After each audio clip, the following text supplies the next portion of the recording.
ಕೃಷ್ಣಂ ವಂದೇ ಮಂತಪಾಶಧರಂ ದಿವ್ಯಾರ್ಭಕಾಕೃತಿಂ ಶಿಖಾಬಂಧತ್ರಯೋಪೇತಂ ಭೈಷ್ಮೀ ಮಧ್ವಕರಾರ್ಚಿತಂ ತಪಸ್ವಾಧ್ಯಾಯ ಶುಶ್ರೂಷಾ ಕೃಷ್ಣಪೂಜಾರತಂ ಮುನಿಂ ವಿಶ್ವೇಶಮಿಷ್ಟದಂ ವಂದೇ ಪರಿವ್ರಾಟ್ ಚಕ್ರವರ್ತಿನಂ.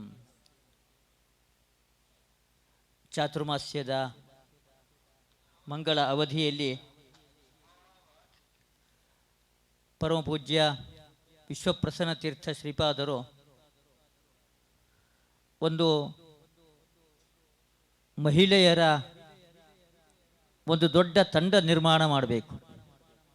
ನಮ್ಮ ಸಂಸ್ಕೃತಿ ಸಂಪ್ರದಾಯ ಇವುಗಳ ಸಂರಕ್ಷಣೆ ಮಹಿಳೆಯರಿಂದ ಬೇಗ ಆಗಲಿಕ್ಕೆ ಸಾಧ್ಯ. ಅವರು ತುಂಬ ಪ್ರಭಾವಶಾಲಿಯಾಗಿ ಅವರ ಜೀವನ ಕ್ರಮ ಇರುತ್ತೆ. ಮನೆಯಲ್ಲಿ ಸಂಪ್ರದಾಯಗಳನ್ನು ಅವರು ಅನುಷ್ಠಾನ ಮಾಡುವಷ್ಟು ಹೊರಗಡೆಗೆ ಕೆಲಸಕ್ಕೆ ಹೋಗ್ತಕ್ಕಂಥ ಪುರುಷರುಗಳು ಮಾಡೋದಿಲ್ಲ. ಆದ್ದರಿಂದ ಸಂಸ್ಕೃತಿ ಸಂಪ್ರದಾಯಗಳ ಸಂರಕ್ಷಣೆ ಅದು ಮಹಿಳೆಯರಿಂದಲೇ ಸಿಂಹಪಾಲು ಆಗ್ತಕ್ಕಂಥದ್ದು ಎಂಬುದಾಗಿ ಇದನ್ನು ಗಮನಿಸಿರ್ತಕ್ಕಂತಹ ಪೂಜ್ಯ ವಿಶ್ವಪ್ರಸನ್ನ ತೀರ್ಥ ಶ್ರೀಪಾದರು ಒಂದು ಮಹಿಳಾ ಉಪನ್ಯಾಸಕಿಯರ ಒಂದು ದೊಡ್ಡ ತಂಡವನ್ನೇ ನಿರ್ಮಾಣ ಮಾಡಬೇಕು ಎಂಬುದಾಗಿ ಅವರ ಉದಾತ್ತವಾದ ಹಂಬಲ, ಆ ಉದಾತ್ತವಾದ ಅಪೇಕ್ಷೆಗೆ ಅನುಗುಣವಾಗಿ ಚಾತುರ್ಮಾಸ್ಯದ ಅವಧಿಯಲ್ಲಿ ಅನೇಕ ಕುಮಾರಿಯರು ಹಾಗೂ ಸುವಾಸಿನಿಯರ ಉಪನ್ಯಾಸಗಳನ್ನು ಪೂಜ್ಯ ಶ್ರೀಪಾದರ ಆದೇಶದಂತೆ ಚಾತುರ್ಮಾಸ್ಯ ಸಮಿತಿ ಅದರ ಏರ್ಪಾಟನ್ನು ಮಾಡಿತ್ತು. ಪೂಜ್ಯ ಶ್ರೀಪಾದರು ಆದೇಶವನ್ನು ನೀಡಿದರು. ಚಾತುರ್ಮಾಸ್ಯ ಮುಗಿದ ಮೇಲೂ ಕೂಡ ಇದು ಹಾಗೆ ನಿರಂತರವಾಗಿ ಇದನ್ನು ನಡೆಸಿಕೊಂಡು ಹೋಗಬೇಕು ಎಂಬುದಾಗಿ ತುಂಬ ಚೆನ್ನಾಗಿ ಮಾತನಾಡ್ತಕ್ಕಂಥವರಿಗೆ ಹೆಚ್ಚೆಚ್ಚು ಅವಕಾಶಗಳನ್ನು ಕೊಟ್ಟು ಅವರಿಗೆ ನಾವು ಸಂಪೂರ್ಣ ಪ್ರೋತ್ಸಾಹ ಸಹಕಾರಗಳನ್ನು ನೀಡಬೇಕು. ಅದಕ್ಕೆ ಭಾಷೆಯ ಯಾವುದೇ ಒಂದು ಕಟ್ಟುಪಾಡು ಬೇಡ. ಅವರು ಇಂಗ್ಲೀಷು, ಕನ್ನಡ, ಹಿಂದಿ, ಮರಾಠಿ, ತಮಿಳು, ತೆಲುಗು ಅವರು ಯಾವ ಭಾಷೆಯಲ್ಲಿ ಬೇಕಾದರೂ ಕೂಡ ಮಾತನಾಡಬಹುದು.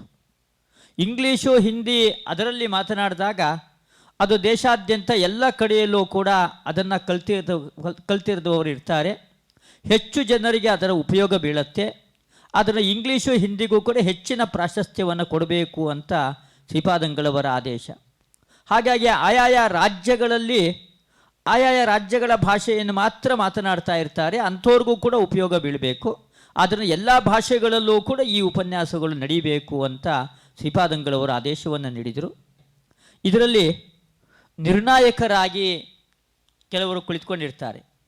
ಇವತ್ತು ಶಾಂತ ರಘುತ್ತಮಾಚಾರ್ಯ ಹಾಗೆ ನಮ್ಮ ಪೂರ್ಣಪ್ರಜ್ಞ ವಿದ್ಯಾಪೀಠದ ವಿದ್ವಾಂಸರಾಗಿರ್ತಕ್ಕಂಥ ಶ್ಯಾಮಾಚಾರ್ಯ ಬಂಡಿಯವರು ಅವರು ಇವತ್ತು ನಿರ್ಣಾಯಕ ಸ್ಥಾನವನ್ನು ಅಲಂಕರಿಸ್ತಾ ಇದ್ದಾರೆ. ಇಲ್ಲಿ ನಾನು ಅವರ ಹೆಸರುಗಳನ್ನು ಓದ್ತೀನಿ. ಇವತ್ತು ಮಾತನಾಡಲಿಕ್ಕೆ ಬಂದಿರತಕ್ಕಂಥವರು ಒಂದು ಶ್ರೀರೂಪ ಪುರೋಹಿತ್ ಅವರು ಹಿಂದಿ ಭಾಷೆಯಲ್ಲಿ ಮಾತನಾಡ್ತೀನಿ ಅಂತ ಬಂದಿದ್ದಾರೆ.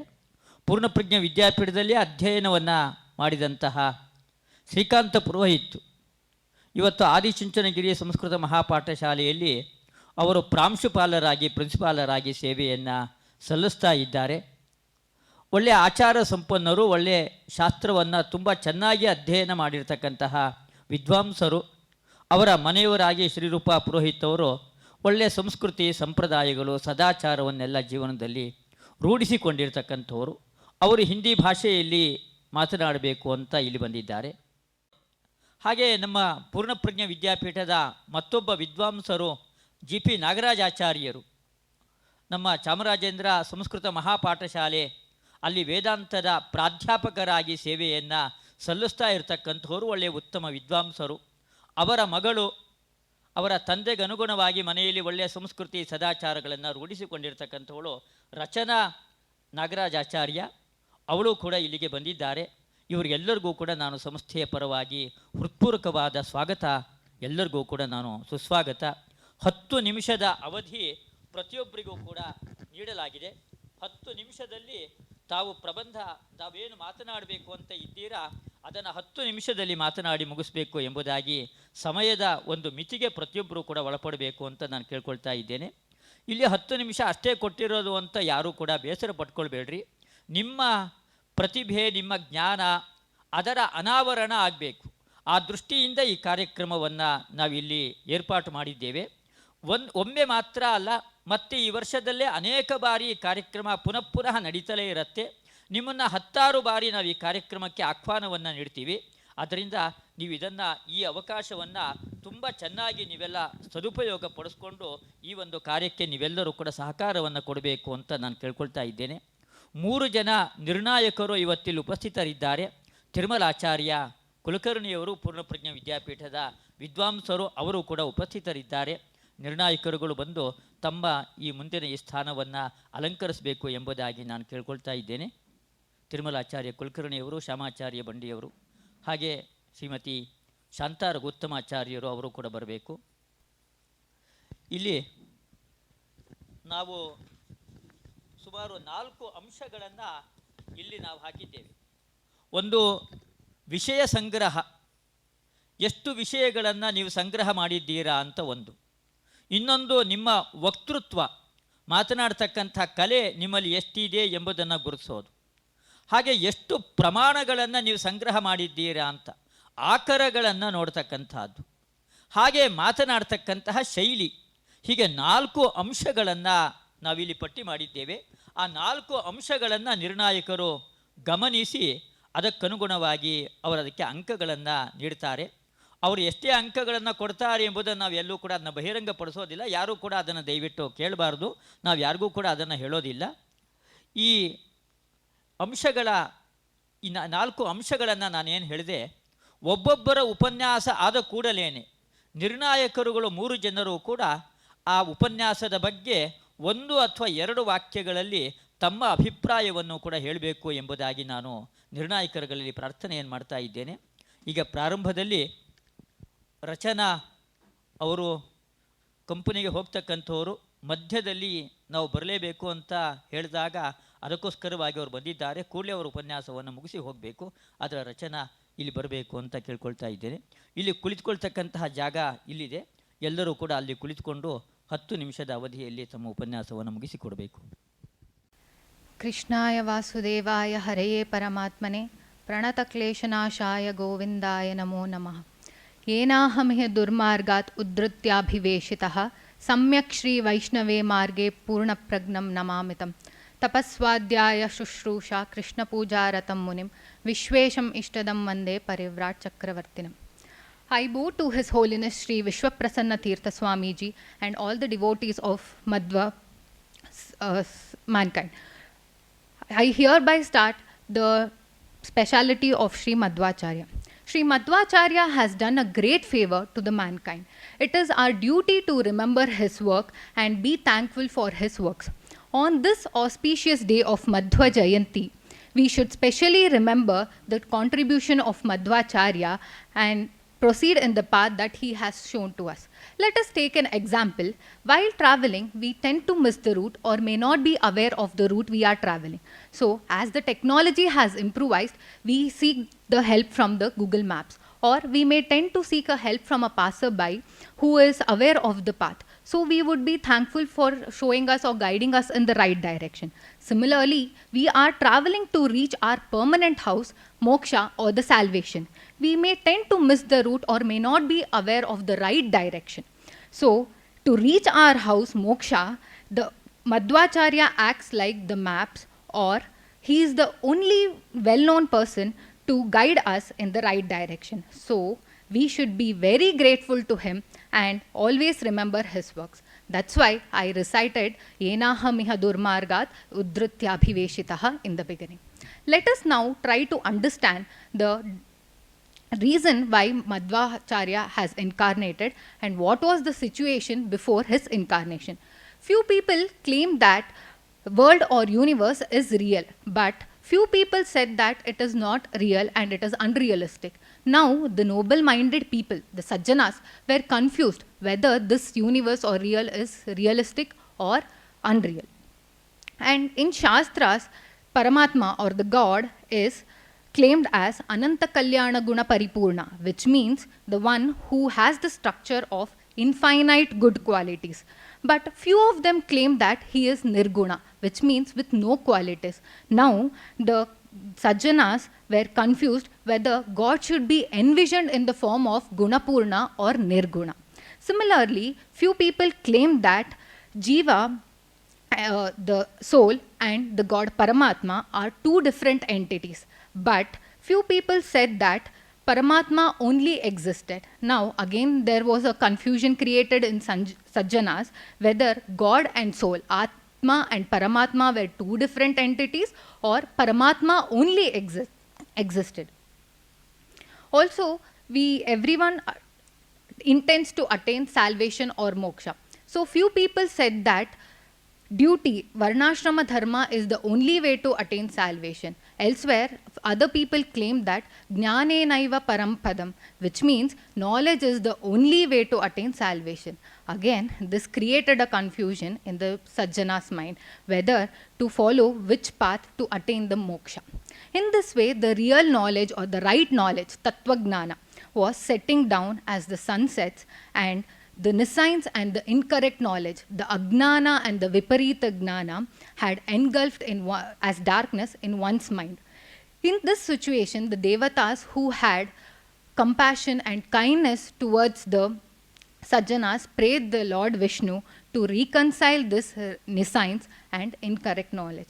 As per the Devata's request, God agreed to help the Sajjanas and ordered Vayudeva, who is also known as omniscient, which means Sarvagna, to incarnate on this earth. On the auspicious day of Vijayadashmi, Vayudeva incarnated in the divine place called Pajaka as Vasudeva to Narayana Bhatt and Vedavati couple. Vasudeva, as a child, shown a lot of acts which had a great meaning. Let us see one such of an example. One morning, little Vasudeva held the tail of the ox and went to the jungle. His parents were worried about Vasudeva's missing and searched everywhere but could not find anywhere. Vasudeva returned later in the evening holding the same ox's tail, and his parents were delighted to see him. For persons, common people, the story may seem as very childish act, but this has a great hidden meaning. According to Shastras, ox refers to dharma or duty. Morning refers to childhood or non-age. Evening refers to old age or senility. And holding the tail of the ox refers to the follow the tradition. So the message that is conveyed from the whole act is to follow the tradition of dharma from childhood till the old age. This is the message that was conveyed from Vasudeva at a very childhood, mere age. Vasudeva then received renunciation, that is sannyas ashrama, from Achyuta Prajna at the age of 13. He was renamed as Purna Prajna, which means full of knowledge, and he was also awarded with the title Ananda Tirtha, which means Vedanta, which means one who has mastered Vedanta Imperial, that is Vedanta Samrajna. Even though Purna Prajna was omniscient, Sarvagna, he studied Shastras, Vedas, specially under Lord Vedavyasa. As per Vedavyasa's orders, Madhvacharya preached Tattvavada all over the world. Tattva means object or entity for the right knowledge. Based on Veda, Mahabharata, Pancharatra, Moola Ramayana, Madhvacharya preached adequately that Paramatma is full of goodness, that is Ananta Kalyana Gunapurna. The world is real. The differences between Jiva and Paramatma, Atma and Paramatma exist, and it is real. And the right knowledge is the only way to attain salvation, that is moksha. He also led his devotees in the right path by clearing all their confusions. In Madhva's theory, that is Madhva Siddhanta, there are 9 most important theorems. Vyasatirtha composed all these 9 theorems in a single shloka. Let us see what are those 9 theorems. Hari is the supreme soul, world is real, differences are real, jivas are Lord's servant, differences in the nature of jivas, salvation according to the feeling of innate bliss, devotion is the predominant way to moksha, perception, inference, verbal testimony are the 3 means of knowledge, and finally, Paramatma is explained only through Vedas. Let us now try to understand the speciality of or the object for right knowledge precisely. Paramatma is defined as omnificent, omniscient, omnipotent, creator of all, full of goodness and compassionate, which means he is Swatantra, Sarvagna, Sarvashakta, Sarvakarta, Karunamaya, and Gunapurna. Let us now, but even though God being having all these qualities, common people started to question that if Paramatma exists, why is there a partiality between the people? So in the current world, we see different kinds of people like affluent, poor, beautiful, ugly, happy, sad, wise, nescienced, all these kind of differentiation. When we see these kind of differentiation, a question arises in the mind that why Paramatma has discriminated while creating everyone when he who is omnificent, omnipotent, omniscient and creator of all could have created everyone equally with the same qualities. But common people blamed or objected that God, he discriminates, and they questioned that why should we believe God? So to answer this question, it was possible only by Sri Madhvacharya, and it was through his Dvaita Vedanta. Acharya commented that individual souls or the jivas were not created by the God, and jiva existed from the time immemorial. Jiva and God were always present together. The different nature or personalities possessed by the jivas were not created by the God. If the God had not created these kind of differences, then what does he do? Or what is his job? The job of Paramatma is to just disclose or reflect the individual's personality, that is jiva's personality, without his intervention and discrimination. God did not create any individuals or the jivas. Rather, he gave the articulation and encouraged their personality and ability to be reflected. Let us just understand this through a small example. Different kinds of seeds would be sown in a field. When it rains, the water would be showered on all the seeds equally.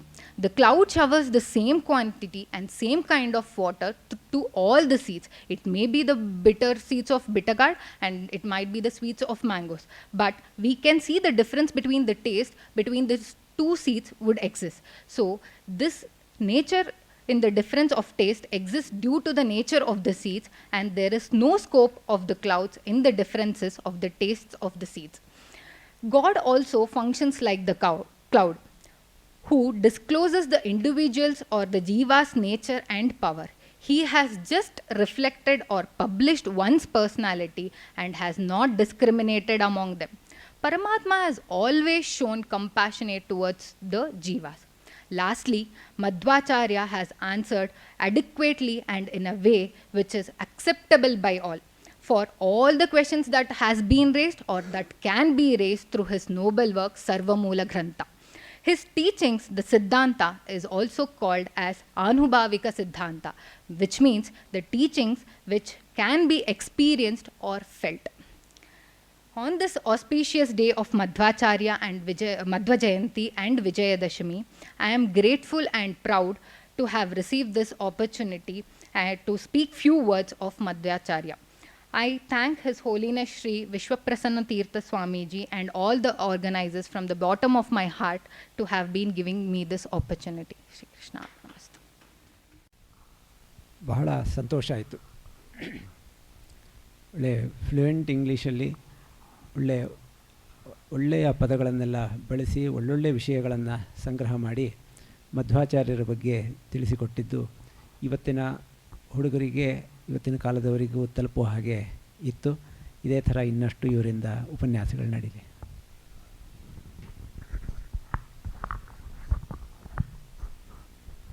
ರಚನಾ ಅವರ speech ತುಂಬ ಚೆನ್ನಾಗಿತ್ತು. ನಮ್ಮ ತಿರುಮಲಾಚಾರ್ಯ ಹೇಳಿದ ಹಾಗೆ language was very good and style of narration was good. ಒಂದೇ ಒಂದು ಹೇಳೋ ಅಂಶ ಏನು ಅಂತಂದರೆ, ಸ್ವಲ್ಪ ಅದನ್ನು ನೋಡದೇನೆ ಬಾಯಿಪಾಠ ಹೇಳಿದರೆ ಇನ್ನೂ ತುಂಬ ಚೆನ್ನಾಗಿರ್ತಿತ್ತು. ಈಗ ಚೆನ್ನಾಗಿಲ್ಲ ಅಂತಿಲ್ಲ, ತುಂಬ ಚೆನ್ನಾಗಿದೆ. ಎಸ್ಪೆಷಲಿ ಮಧ್ವಾಚಾರ್ಯರ ಎಕ್ಸ್ಟ್ರಾರ್ಡಿನರಿ ಕಾಂಟ್ರಿಬ್ಯೂಷನ್, ಸ್ವಭಾವವಾದದ ಬಗ್ಗೆ ಬೆಳಕು ಚೆಲ್ಲಿ ನಮ್ಮ ಯಂಗ್ಸ್ಟರ್ಸ್ಗೂ ಕೂಡ ಮಧ್ವಾಚಾರ್ಯರ ಅಸಾಧಾರಣ ಕಾಂಟ್ರಿಬ್ಯೂಷನ್ ಬಗ್ಗೆ ಗೊತ್ತಿದೆ ಅಂತ ನೀವೆಲ್ಲ ಸಮಾಜಕ್ಕೆ ತಿಳಿಸ್ಕೊಟ್ರಿ. ಇದೊಂದು ಒಳ್ಳೆಯ ಬೆಳವಣಿಗೆ. ಓವರಾಲ್ ತುಂಬ ಚೆನ್ನಾಗಿತ್ತು ಸ್ಪೀಚ್. ಮುಂದಿನ ದಿನಗಳಲ್ಲಿ ಅದನ್ನು ಬಾಯ್ಪಾಠ ಹೇಳುವಂಥ ಅಭ್ಯಾಸ ಮಾಡಿದರೆ ಇನ್ನೂ ಕೂಡ ಅದಕ್ಕೆ ತುಂಬ ಸೌಂದರ್ಯ ಬರುತ್ತೆ, ವೇಟೇಜ್ ಬರುತ್ತೆ ಅಂತ ನಾನು ಅನಿಸಿಕೆ. ತತ್ವ ನಿರೂಪಣೆ ಕೂಡ ಮಾಡಿದ್ರಿ ನೀವು ಅದರಲ್ಲಿ. ಮತ್ತು ಇಂಗ್ಲೀಷಿನಲ್ಲಿ ಜನಗಳಿಗೆ ನಮ್ಮ ತತ್ವ ತಿಳಿಸೋದು ಬಹಳ ಮುಖ್ಯ ಇರೋದರಿಂದ ಬಹಳ ಸಂತೋಷ ಅನ್ನಿಸ್ತು. ಒಂದು ಸಣ್ಣ ನನ್ನ ಅನಿಸಿಕೆ ಅಂತಂದರೆ, ನೀವು ಪ್ರವಚನ ಮಾಡಬೇಕಾದ್ರೆ ಎದುರುಗಡೆ ಕೂತವ್ರನ್ನ ನೋಡಿ ಮಾಡಬೇಕು, ಆವಾಗ ಜಾಸ್ತಿ ಎಫೆಕ್ಟಿವ್ ಆಗಿರುತ್ತೆ ಪ್ರವಚನ ಅಂತ ನನ್ನ ಅಭಿಪ್ರಾಯ. ವಂದೇ ಮಂತಪಾಶ ದರಂ ದಿವ್ಯಾರ್ಭಕಾಕೃತಿಂ ಶಿಖಾಬಂಧತ್ರಯೋಪೇತಂ ಭೈಷ್ಮೀಮಧ್ವ ಕರಾರ್ಚಿತಂ ಹಯಗ್ರೀವ ಹಯಗ್ರೀವ ಹಯಗ್ರೀವೇತಿ ಯೋ ವದೇತ್ ತಸ್ಯ ನಿಸ್ಸರತೆ ವಾಣಿ ಜನ್ನು ಕನ್ಯಾ ಪ್ರವಾಹವತ್. ತಪಸ್ವಾಧ್ಯಾಯ ಶುಶ್ರೂಷಾ ಕೃಷ್ಣಪೂಜಾ ರತಂ ಮುನಿಂ ವಿಶ್ವೇಶಂ इष्टदम वंदे परिव्राट चक्रवर्तिनम. आदरणीय गुरुजी, विद्वानगण और सज्जनों को मेरा हार्दिक प्रणाम. आज मैं मध्वाचार्य जी ने मानव कुल को संदेश दिया है, उसके बारे में बात कर रही हूँ. हमारे देश में अनेक दार्शनिकों का जन्म हुआ है जिन्होंने अपने सिद्धांत को दर्शाया है, जिनमें 3 आचार्य प्रमुख हैं: शंकराचार्य, रामानुजाचार्य और मध्वाचार्य है. मध्वाचार्य प्रमुख दार्शनिकों में से एक थे. मध्वाचार्य तत्ववाद के प्रवर्तक थे, जिसे द्वैतवाद के नाम से भी जाना जाता है. द्वैतवाद वेदांत की प्रमुख दर्शनों में से एक थे. मध्वाचार्य को वायुदेव का तृतीय अवतार माना जाता है. मध्वाचार्य का अवतार दक्षिण कन्नड़ जिला उडुपी के पास पाजक नाम का एक गांव में हुआ था. इनका जन्म मध्यगेह भट्ट और माता वेदवती के गर्भ से हुआ था. नामकरण के समय वासुदेव नाम रखा गया. यह देखकर देवतागण अत्यंत प्रसन्न हुए. ऐसा उल्लेख नारायण पंडिताचार्य जी ने अपने मध्व विजय नाम का काव्य में किया है. ज्ञानार्थमेव यदबुद्ध असुदेव येषः यद्वासुदेव पदभक्तिरतः सदासौ तद्वासुदेव पदमन्व वदन् सुरेन्द्राः तातेन यन्निगदितं सुरनामकर्त्रा. वासुदेव नाम से यह सूचित होता है कि ज्ञान प्रसार के लिए मध्वाचार्य का अवतार भूमि पर हुआ है. वासुदेव पद का पदच्छेद वा प्लस असुदेवः वार्थम ज्ञानार्थम असुदेवः प्राणदेवः भूमौ अवततार. और एक अर्थ वासुदेव भगवान वासुदेव का चरण कमल में भक्ति भरित है. इसी दृष्टि से भी वासुदेव नाम सार्थक है. अच्युत प्रेक्ष जी द्वारा संन्यासाश्रम स्वीकार करने के पर पूर्णप्रज्ञ नाम से प्रख्यात हुए. वेदांत साम्राज्य में पट्टाभिषेक होने पर आनंद तीर्थ नाम से प्रसिद्ध पाई. मध्व विजय काव्य में 5वीं भाग में ऐसा उल्लेख किया है: आनंद रूपस्य परस्य पात्रादिः आनंद संदायिषु शास्त्रकृत्सयत् आनंद तीर्थेति पदं गुरुदितं बभूव तस्यात् तनुरूपरूपकम्. आनंद तीर्थ नाम भी 2 कारणों के लिए सार्थक है. आनंद रूपी परमात्मा के सानिध्य में पात्र बने हुए हैं, और दूसरा आनंदकर तीर्थ शास्त्र करता है. मध्व वैदिक नाम है. इन्होंने देश के विविध भागों में भक्ति के सिद्धांत प्रचार किया. महाभारत तात्पर्य निर्णय ग्रंथ में भक्ति स्वरूप को इस प्रकार कहा गया है। महात्म्य ज्ञान पूर्वस्तु सुदृढ़ सर्वतोधिकः स्नेहो भक्तिरिति प्रोक्तः तया मुक्तिर्न चान्यथा। महात्म्य ज्ञान पूर्वक होना चाहिए, सुदृढ़ होना चाहिए। इन सबसे सर्वोपरि है प्रेम। प्रेम ही भक्ति और इस भक्ति से मुक्ति है। मानव कुल को मध्वाचार्य जी ने द्वादश स्तोत्र में मुख्य संदेश दिया। कुरु भुङ्क्ष्व च कर्म निजं नियतं हरिपाद विनम्रदिया सततम। सज्जनों, सबसे पहले हरि पूजा रूप में स्वकर्तव्य कर्म करें, तदुपरांत जीवन का भोग करना उचित है। इसी प्रकार संदेश मानव कुल को देकर आचार्य जी ने अत्यंत उपकार किया। मध्व सिद्धांत हरिसर्वोत्तमत्व सहित वायुजीवोत्तमत्व ज्ञान श्रेष्ठ तत्वज्ञान है।